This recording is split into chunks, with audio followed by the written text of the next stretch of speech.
네, 이제 관심은 특검 수사가 김건희 여사에게까지 이어질지입니다. 법조팀 연지환 기자에게 물어보죠.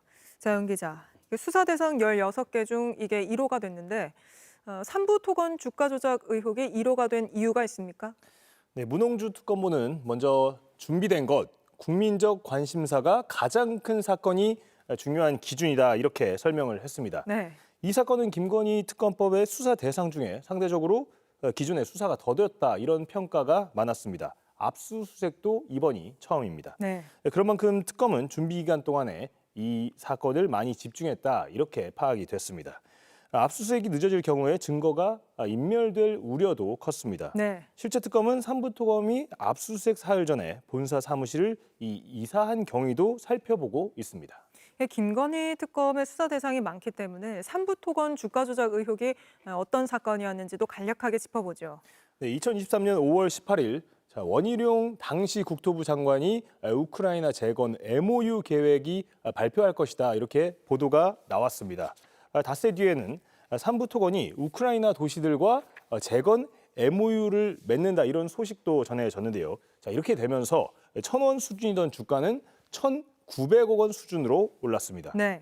6월 20일에는요. 윤석열 전 대통령이 마크롱 프랑스 대통령과 만나서 우크라이나 재건을 지원했다고 밝히면서 주가는 3,800원대까지 갔습니다. 그리고 7월에 윤 전 대통령이 젤린스키 우크라이나 대통령을 만나면서 주가는 5,500원대까지 최고 수준으로 정점을 찍었습니다. 그렇습니다. 그 뒤에 주가는 어떻게 됐을까요? 폭락했습니다. 폭락했군요. 맞습니다. 네, 이게 주가 조작 의혹으로 연결된 결정적 계기가 저희 JTBC의 3부 체크 단독 보도 아닙니까? 네, 그렇게 볼 수 있습니다. 위의 내용들을 보면 단순히 호재 때문에 주가가 오른 것으로도 볼 수가 있습니다. 그런데 이종호 전 블랙펄 인베스트 대표가 단체 대화방에 올린 메시지를 저희 JTBC가 보도하면서 주가 조작 의혹이 불거졌습니다. 네. 2023년 5월 14일에 이 씨가 대화방에 3부 내일 체크하라 이런 취지의 메시지를 올린 건데요.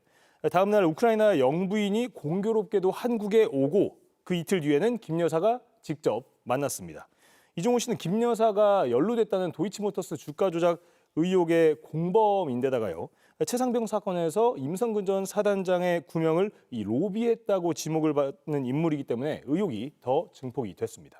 네, 이제 중요한 건 김건희 특검이란 이름에 맞게 수사가 김 여사에게까지 확대될지 이거 아닙니까? 네, 그렇습니다. 지난 4월 금융감독원은 이 수백억 원대 부당 이득을 얻었다면서 삼부토건 전현직 관계자들을 검찰에 고발했습니다. 하지만 이종호 씨와 김 여사는 고발 대상에서 빠졌습니다. 이후 검찰에서 다시 금감원으로 사건이 넘어가는 과정 속에서 사건에 대해서 수사가 진전이 없다 이런 평가도 나오기도 했습니다. 네. 일단 문홍주 특검보는요. 피고발인들 위주로 수사가 진행될 것이다 이렇게 설명을 하면서요. 수사 진행에 따라 범위, 대상, 인적 대상, 물적 대상도 넓어질 것으로 예상한다 이렇게 말했습니다. 결국 특검 수사는 삼부토건 관계자들 그리고 주식으로 이익을 본 주가 조작 세력들로 이어지고 그 뒤에 최종적으로 목적지는 김 여사와 어떤 관련성이 있는지 규명하는 것이 될 것이다 이런 전망이 나옵니다. 알겠습니다. 오늘은 여기까지 들어보죠. 연지환 기자였습니다. JTBC 뉴스를 시청해 주셔서 고맙습니다. 저희는 저녁 6시 30분 뉴스룸에서 뵙겠습니다.